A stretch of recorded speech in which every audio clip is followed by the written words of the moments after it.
So these are some of my thoughts on John chapter 21.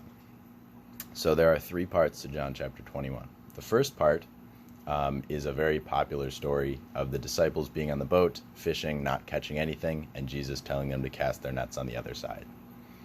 So for a little background, this is right after the Passover. It's a week-long festival, and so the apostles wouldn't have been out fishing, and they wouldn't have been out making any money.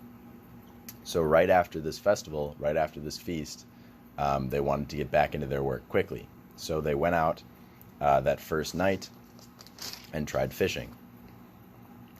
I cannot imagine the disappointment that would have brought. It says in verse 3 and 4, it says they went out, got into the boat, but that night they caught nothing. Nothing. Then in verse 4 it says, just as day was breaking, Jesus stood on the shore.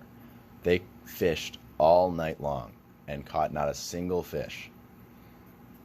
And so they were probably broken and just wanted any possibility of catching a fish. So when Jesus came, they didn't even recognize him because he was so far away.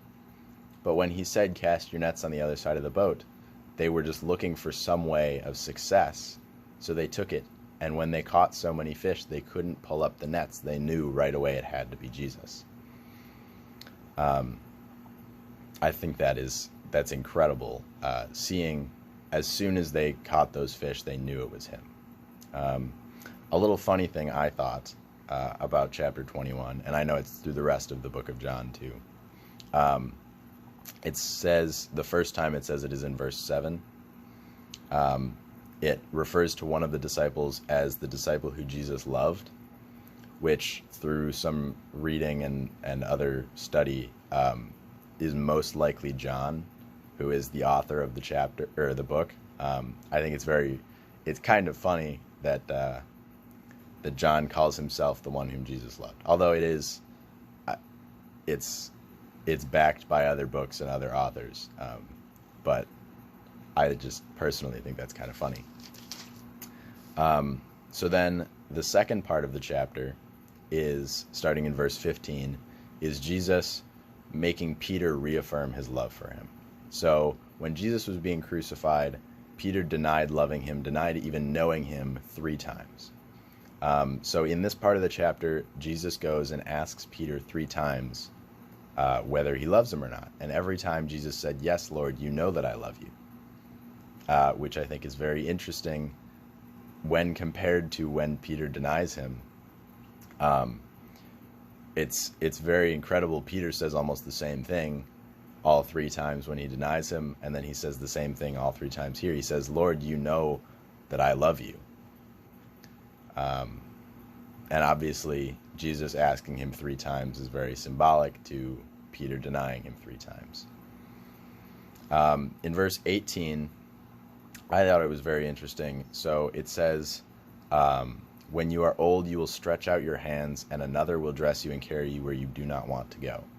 So I took that, when it says you will stretch out your hands, I took that as a symbol of crucifixion, stretching out your arms on a cross. And so obviously Jesus was crucified, and Peter knew that, but at this point Peter didn't know that he would be crucified at some point too. So I thought that was interesting that Jesus was referring to that even now, telling Peter to follow him and love him and carry on his church. So then that's the rest of the chapter, is Jesus saying, Peter, feed my sheep, love me, follow in my footsteps, and further my church. And then the last verse of this chapter, very interesting. It says, now there are also many other things that Jesus did. Were every one of them to be written, I suppose that the world itself could not contain the books that would be written.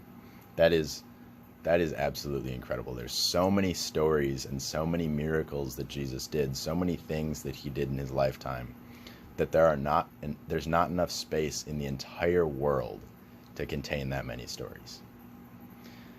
Thank you for listening to my thoughts on chapter 21. I hope that you all have a great rest of your week.